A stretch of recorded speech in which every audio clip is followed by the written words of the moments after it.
man left the garden. Yeah. But see, in that garden, he was also being suicidal. What you don't understand. Jesus. Yes. Yeah. He was like, honestly, I wish I could die a different way. Yeah. And not go through the cross. Yeah. Sometimes our purpose in life is so deep and so heavy that the price you might have to pay is heavier than most people. You see, someone gave us feedback and said, you know what, guys, what you're doing is hard. What you're doing is difficult. But please don't stop. But let me tell you something. Do you not realize that what I went through then qualifies me to say what I'm saying today? Exactly. You wear the scars. Thank you. And so... And we're going to talk about turning scars into stars. Yeah. And owning your story. Yeah. So you see, when that man chased me out of the cemetery, it validated a certain thought. The reason why I didn't kill myself because I felt ashamed and felt worthless was because I had people depending on me. I had a team. I had you to lead. And then I had to say to myself, I didn't create myself. So I'm not going to kill myself. I'm not. I mean, I can't be that selfish. Let me tell you, I don't know about me, but I've never really I've never really come to that level where I'm thinking of killing myself. There's a difference between that, but then I've come to a level where I've thought I shouldn't be alive. You understand that? I get it, but it's also being suicidal. You know, when life shames you into a sport of preferring to be dead, yeah, you have to recognize that. Yeah, that your sense of worth has shrunk to a place where it has diminished so much that you wish you weren't here. You wake up in the morning and it's a burden. Yeah. I remember those days. You wake up in the morning and you just feel this, why am I even alive in the first place? Not that I want to kill myself, but it's like, if I wasn't even a thought, I wouldn't be feeling this way. If I wasn't even existing, I wouldn't be having this mountain to climb. Like RIP makes sense. You just want to rest in peace. But you see, yeah. But the whole thing there is about what? Yeah. So what I'm saying is that as long as there is life, we've got to make sure that there is worth. So remember what I said, that the brightest lights cast the darkest shadows? Yeah. In 2020, in the midst of the lockdown and the global pandemic and the darkness that really filled the world at that time, a thought came to my mind. And this was a thought. I will not be quick to say God told me. But a thought came to my mind.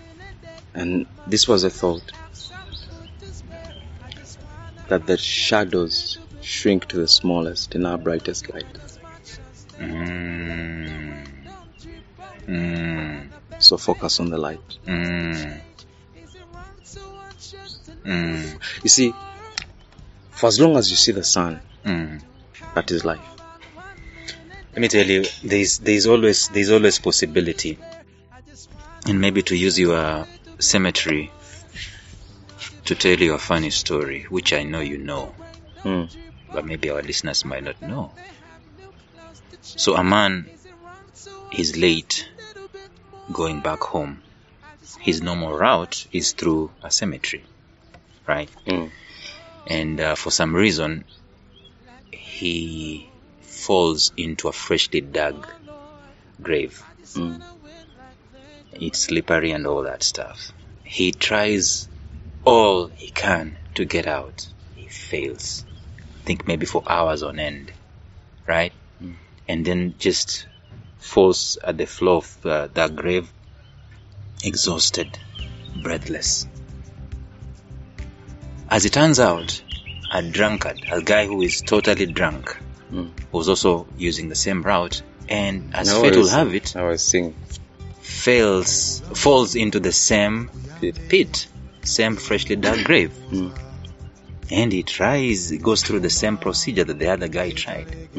Finally, as he's just about to retire on the other side of the grave, he hears a voice. No, it's dark. He hears a voice in the grave that he is in, telling him, "You'll never get out of this place." But he did. When he had the voice. Whoop! Is that how the story ends? That's how the story ends. There's always a possibility. Like, he didn't turn around to help or hear where the voice came. You know, a cemetery is a place that is synonymous with death. Yeah. So probably he thought a dead body or a ghost or something was communicating to him, and yet it was someone else who was alive. That's powerful, because you see, there is also a saying, and we share this in our golf course, golf and goals. It is send at a fuller. Yeah, you shared that, and I forgot. The cow that does not step back can't ram. Yeah, a tesenda. To tesenda is to retreat, back, to retreat. Right? Just like a sheep. The sheep Yes. normally they fight with the head. Yes, So before it it retreats before before it it comes charges. to charge, it has to step back. A tesenda. It is send at a fuller. Again. And the Baganda, and this is part of that song that we have in our background, Nkusabira Muganda wange, which is a song I really love and we're using on this. And Richard Kawesa says that engoma etalegeddwa tevuga, meaning that the drum that is not stretched, Yeah, it doesn't not produce sound. the nice percussion sound. So sometimes the things we suffer in life, the shame we go through, it's really to accentuate our worth. You get it? Like in that season, I was a diamond in the rough. And the things that I was going through are things that formed character. There you go. And so, like you said earlier on, you have the scars and you have the qualifications, so to speak, to talk about this stuff. So you see, the crown rests better on character. Right. You get it? But where is character formed? At the party? No. Alone. In the darkness? In the impossibilities of this life. In pain? In pain, in worry, in rejection. So there is a man shame. out there who is going through pain. He's going through maybe back-breaking situations. Hopelessness. Shame. His wife has left. He's lost his job. He's lost his business. Maybe he's going through a mental breakdown. He's lost his contract. Right. But I want to speak to that man. To that guy. And tell him that, you know what? If you hang in there, your worth is being chiseled. Your worth is being chiseled. Yeah. Like a diamond, you are being formed. You are being, smoothened. And we are not, at any moment in time, we are not necessarily taking for granted the pain. No. The pain is there. So this is what the Bible says. Yeah. That for the joy that was set before him. That was set before him. He endured. Looked beyond the shame of the cross. It. He despised the shame of the cross. Yeah. So I want to say to that man that even as you're going through your crucifixion experience, despise the shame. Look beyond the cross, because you realize that there is only one person on the cross. Yeah. That is going to wear the crown. There's because the Bible says that he learned obedience through what?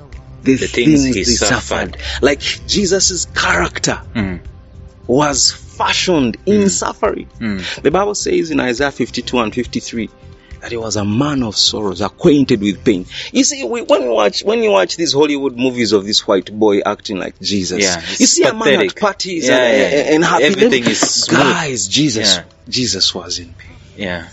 The pain of being rejected, the pain of not being believed, the pain of probably being an orphan and yet still being a child of God, because we do not hear about Jesus' father. Max Lucado paints a very powerful picture. Mm. There's a book, I bought that book and I took it back home. I just felt like my dad needed to read it. Mm. He paints a very powerful picture. Which book is that? The Dawn and the Darkness. The Dawn and the Darkness. Not Max Lucado. I think Max. Yeah, it must I be. want to try that book from Dusk Till Dawn. Yeah, about the wounded warrior, because that's what we're talking about. Coming from the night, and into the light. Yeah. Continue. So he says that all things had happened. People had rejected him. The closest friends had ran away from him and so on, denied him, right? But then he says that the worst thing that happened to Jesus Christ was when he was on the cross, and he saw that the only thing, because he was naked, the only thing that connected him to humanity, which was his robes, was being divided. People not caring about him at all, dividing his only last beloved, the face of the earth. And sometimes when you're going through as a man, you feel that way. You feel alone, you feel undressed, you feel like people have conspired against you, and you feel, sometimes an illusion by the way, you feel like people don't care about you.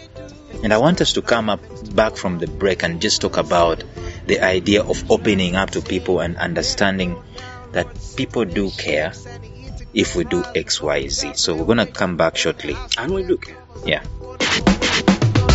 Give to have that just for a day. No idea how I wish I had what they threw away.